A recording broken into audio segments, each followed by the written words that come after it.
Hey guys, kinggath here with another patch for Sim Settlements 2. This is patch 1.0.12, which I'm calling Manufacturing Operation. And that is because I have done a lot of fixes and improvements to the industrial code, that especially in the conversion and production stuff, which is the top end of that tree. Now, before we get into all of that, the patch notes, and talking about something special we've got for SS2 extended users, well, we got to thank some patrons. So you guys are really making this project a lot of fun. We're able to do stuff we wouldn't have been able to prior. In fact, that SS2 extended thing is a direct result of Patreon support, and I'll explain that in a little bit. But I want to shout out to you guys because I can't understress how much it means when you guys sign up for Patreon. It really, it tells us that you guys want to see this project succeed and go even further, because it's more than clicking a like button. You're actually putting your hard-earned cash toward the project, and it's really cool to see how many people have done so. So thank you, and shout out to Ben, Old Man Scythe, Jesus Lyra, Polar Prey, Tom Childs, Captain Zach Sparrow, and Cut Up. Thank you all, and thank you everybody who's been contributing in other ways. I know some of you guys have been signing up through things like PayPal and through Steam and some other places. You guys have been sending us gifts. It's really all very appreciated, and it's kind of crazy to think how many people are supporting this project now, considering it was just my little baby I was dinking around with one night because I got tired of building up settlements manually. All right, let's get into the patch. So a lot of this is kind of bug fixes and quality of life stuff, and it's heavily targeted at people who are playing in some of the hardcore stuff. So far, our focus has been primarily on getting all the story content functioning and getting the core gameplay loop up and running and fixed. And now I wanted to take some time to focus on you guys who play with all of the bells and whistles turned on. So there are some things in the patch notes for those of you guys who are not interested in all that, but I thought in addition to talking about some of the fixes, I would also show you guys who maybe aren't aware of all of these advanced options of how you could tinker with them. So if you pop into workshop mode and you are playing on survival, or if you've manually turned on the full complexity, you'll notice on the right hand side in your resource panel that you've got a whole bunch of icons. So if you don't have all of those, then some of this patch won't affect you. I won't say a lot of this patch, but some of this patch won't affect you, and some of the things I'm going to show you won't make sense unless you have all those on the right. So I wanted to show you guys where you do that. So either you use MCM or in the holotape, you can do the same thing. And this is available on PC and Xbox, this setting, not necessarily the MCM stuff. Obviously, that's a PC exclusive. But if you go under gameplay and you go down to difficulty, there's a setting called resource complexity. Now, I think I've covered this in other patch videos, but not everybody's seen them all, so we'll go over this. And basically, if you're on easy or very easy, you'll default to the scrap category, which just means that all of your buildings just cost a generic resource called scrap.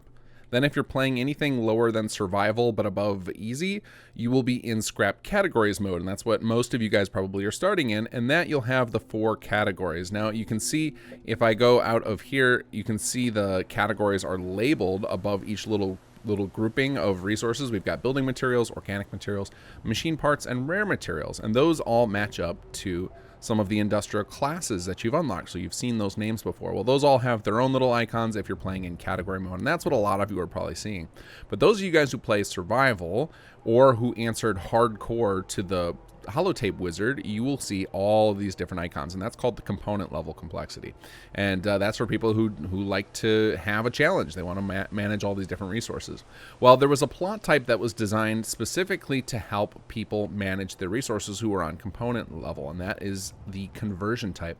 Well, it turns out up until this patch, the conversion type was super unreliable. It was not producing the resources it was meant to all the time, and that has been resolved. Now, I wanted to show you guys a couple places where you can see how these resources work, and I also want to talk about operating costs. So this is another feature that's enabled by default for survival players. It's enabled if you go in and set the option manually, or if you answered hardcore to the options. And what the operating cost does is 2 things. There's operating costs, and I'll go ahead and show you in the menu again. There's operating costs for plots, and then there's operating costs for vanilla items. So for vanilla items, we needed a way to balance the fact that you can basically create unlimited defense objects and unlimited power generating objects for no penalty. There's no downside to doing so. With food and water, it increases the amount of defense you're required, otherwise you get attacked more, but you could go nuts with defense and power, and that was kind of a game-breaking thing. It made it very hard for us to balance out stuff, and it made certain plot types, like martial plots, technically useless. You'd be always better off spamming turrets. And so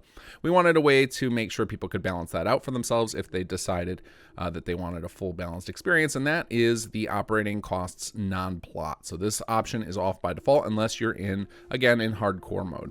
And this would basically put on a tiny resource cost to all of the turrets and generators and water purifiers, all the things that you were technically allowed to just kind of go spam that you would think should have some sort of maintenance cost, things like gears or a gas for your generator, stuff like that. And we tried to make it as immersive as possible. Now, if you have the HUD element turned on, the info box, if you have hover display on, you can actually hover over vanilla items when you have the operating costs on, and it will show you what they're actually costing you. So that was one thing I wanted to show you guys. And then if we go back down to there, the other operating costs is plot and then building plan. Now they're basically the same thing. The building plan affects plot, but basically what these building plan settings, you'll see them. We have a second one here for construction costs. This was so you can override building plans. So if you find that some add-on pack author created these beautiful buildings for you, but they went crazy with the operating costs or building plan or the construction costs, you could override them by turning those off. That's what that setting's for. Primarily, you'd be interested in the plot setting, which basically means, hey, my plots are going to cost some sort of scrap or something to build or to upgrade, and that's what the construction costs are. And then operating costs are a daily kind of upkeep fee, kind of the maintenance. And the idea with these is the more plots you have, the more industrial you need to back them up. Or if you don't want to do industrial and you don't mind doing massive scrap runs, you could actually donate the stuff yourself. But presumably, you're getting all those resources for operating costs by building up these industrial plots. And that is why there's all those different subtypes of industrial. And for players on this component difficulty, where you've got all these icons on the right, you would want conversion plots. And what conversion plots do is take one resource and convert it into one or two others. The idea being that you may generate surpluses of some of the cheaper resources, and then you want to generate some of the more complex ones. And so, for example, the remelting facility will take steel and caps and allow you to generate aluminum. Now, not all of them obviously make logical sense. We had to make some leaps because the different resources that Bethesda chose on don't necessarily all work directly like that, but we did the best we could.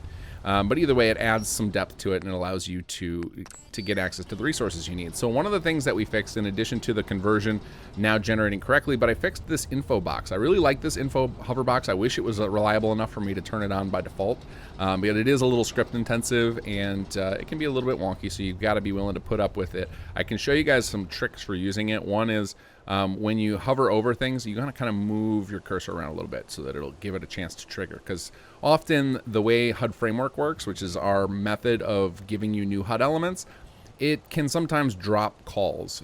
You'll basically tell it to do something, it will appear to have received it from our script, and then it won't actually update on your screen. It's really irritating. So if you just kind of nudge your cursor around a little bit, it'll usually do so. And sometimes if it won't, you can go to hover over a settler, and then come back to the plot, and then all of a sudden it works. So if you're trying to use this hover display and it's not working reliably, that is some of the tricks you can use to do it. But you can see on our little daily there, we got plus 27, and that is our symbol for aluminum. I'll link below to a list on our wiki of all the different icons and what they mean, because I know some people have asked about that. Some of them, it turned out, were very hard to represent, like asbestos. What does that look like? But we've got a full breakdown of those on our wiki. And then it requires 30 caps per day, and we are going to try eventually to get these HUD items to overlay in red when they're kind of detrimental things, or in the case of power up there, it needs 4 power and it currently doesn't have it. But we weren't able to figure that out without F4SE, so currently they're just kind of faded out to mean that it's a problem. And then last is costs 10 steel per day. So it takes 10 steel and 30 caps, converts it into 27 aluminum. And you'll see that all the conversion plots are like that. Now, I will warn those of you guys who are playing on not the component level difficulty, the conversion plots are actually a terrible value, and you probably shouldn't be using them. They were not balanced around the scrap and scrap category levels. They were balanced around component level. Now, we do have plans to eventually make sure that these are still useful for people that are playing at category level, but they will basically, for scrap level, they're just going to become alternate skins for any of the other industrial, and currently they are not. Currently they are just a bad value to be building. So if you're not playing component level, you should probably avoid the conversion class for now until we get an update to fix that for you guys. We do have the power to balance them differently depending on the scrap level. We just haven't done it yet. All right, and then the next thing I want to show you is on the production side. So this is our brewery. And as you can see, the operating costs are showing up correctly, but we didn't want to have to create a bunch of little icons for every possible thing that a production building could produce, because there are basically unlimited things, especially when add-on packs start getting involved. So instead, to view what these are producing, you can go to the view reports and go to production. Now, this was in here before. This is not something new, but we did go through and fix a lot of this. So a lot of the SS2 production buildings didn't have the appropriate names showing up here for the items. Some of them were lacking, showing what commercial plot they were generating resources for, or showed incorrect things. And so we've gone through, and they should all be fixed now. You should be able to see correctly what is actually being produced every day for them. And then, as you can see, there's a similar report for operating costs, and it's going to show you the same sort of thing that you see with that hover bar. But because some of you guys won't be able to use that hover bar, either because you're not using HUD Framework or it's just too script intensive for you to have that on, this is how you can also view those details as well, so you don't have to have that. So all is this to say, and this big update was focused on trying to make the production gameplay, trying to balance out your resources of the amount of daily income from your industrial plots to make that more tenable. I know it was a little bit problematic prior to this patch because it seemed like the things were not working correctly, and we do have some more things we're looking into. We're going to look into a total balance overhaul to make sure that there's reasonable value about all these, because some of them, you know, we run the numbers on and they don't quite add up, where it's like, oh, it would just be better off just building multiple building material plots, etc. And so we're going to be focusing on rebalancing these in a future patch. We also have reports of, as you can see, it's happened on my game here, is that I've got a negative number up on the HUD. We have some solutions in mind coming down the pipes for that. But some of this stuff is, we're getting into the really complicated stuff within the Sim Settlements 2 that's left to resolve and fix. So it's a little slower going than I would like, but we're going to get there. We're getting a lot of good feedback. You guys are doing an awesome job reporting on the forums. Our beta testers and community rock stars are getting very good at communicating to me the problems that are coming up, and so we'll get all this stuff resolved. And of course, we're working on Chapter 2 content adamantly right now on the team, so we will have a big giant update for you sometime. I can't even say soon. It's going to be done when it's done. That's the approach we're taking, because we don't want to have a rocky launch. We want to make sure that those of you guys who've been playing them on for a long time, you can load up the Chapter 2 when it's ready and just have a great smooth experience with the new content. All right, so now let's talk about the SS2 Extended feature. So SS2 Extended, for those of you who don't know, is an optional file. It's available only to Nexus users, and that is because it adds a lot of size to the mod, and Bethesda.net does not like our gigantic mods. And so you guys who are running through Bethesda.net, you're not going to be able to get this. You could, if you're on PC, you could go download it from Nexus and activate it manually by putting it in your data directory and then enabling it in your in-game mod order screen. So you can still get it on PC, but on Xbox, it's just not going to be possible. It's just too big. We would easily eat up your entire 2 gigs if you installed SS2 plus SS2 Extended. So not going to be on Xbox, but we have one of our wonderful artists, Sebo, who I'm going to call a technical artist. He does a lot of which technical artist is basically a fancy way of saying a person who does art, animation, and programming. And he has done something really cool, something I wanted to see in the mod for a long time, and it required us to get some serious cloud computing power, but I'm going to just show you what happens here. Oh, is that beautiful? And he has gone through and generated a piece of software that can generate dynamic building destruction for all of our buildings. So if you're an SS2 Extended player, you get the satisfaction of watching your buildings actually explode. And it actually even calculates out a kind of weight of things, so you can see like big pieces of like concrete and metal will kind of topple over instead of going bouncing through the air. It's such an awesome thing. And you add-on pack authors who want this for your buildings, and some of them are missing it apparently, or it's not set up correctly. It looks like the brewery might have some problems. We'll get that resolved as we go. So any of you guys who are really interested in this feature, if you find any that are problematic, that look like they're missing it or just doesn't look as good as the others, feel free to post those on the forums, and we'll accumulate a list of them and hopefully get those cleaned up. But those of you guys and add-on pack authors who would like this for your buildings as well, we do have on our long-term plans to get a method for anybody to tap into this software remotely and generate those. And if we can't get that worked out, I'm sure we can work out something to where we'll take your building plans on request and convert them and generate this explosion data for you, so that you could include it on your PC version your mod. But that is something. It's just a little flavor, but it's so damn satisfying compared to just the generic explosion. Feels really good. I hope we can continue to do stuff like this. And we started down this path with Conqueror. We had some explosion stuff that we added in for the sake of the wall buster mechanic, and that will definitely be making a return when we get back to Conqueror. But oh, I could do this all day. I can sit here blowing up these buildings. In fact, I really want to go try it in VR. Anyway, I could rattle on that for hours. Go grab SS2 Extended if you're on PC and you want to get those cool explosions as well. All right, and then lastly, I will say go download updates to Workshop Framework. There's just a tiny little one, but it would impact some settlements mechanics, so it's too useful to grab that. There's an update to Wasteland Reconstruction Kit, which will resolve some issues with some of the terminals that you could build in Workshop mode.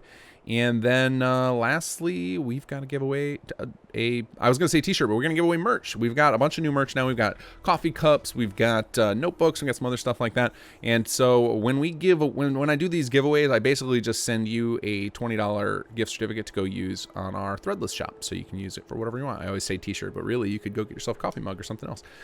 So let's give that out today. So or if you haven't seen what I do here, I'm going to give you a hashtag. Leave a comment below, include this hashtag with it, but don't just leave the hashtag. I'm going to pick randomly from all the people who leave a comment and include that hashtag, but anybody who just puts that hashtag, I'm going to ignore them because I want something interesting to read. I actually read through all of these, so definitely leave a comment. Just tell me, something you like about Sim Settlements 2, something you don't like, something you're looking forward to seeing in the future. Maybe you can give me a bug report, tell me a funny story about something that happened to you. Whatever it is, just include something that's going to be interesting for me to read, and include hashtag boom. And I will pick somebody, and I'm actually going to pick somebody right away today. So expect something like before midnight Central Time. I'm going to be commenting on your comment and asking you to get in touch with me on nexusmods.com, simsettlements.com, or Facebook. And if I hear back from you within 24 hours, then I will hook you up with that merch. All right, guys, take care and enjoy the mods.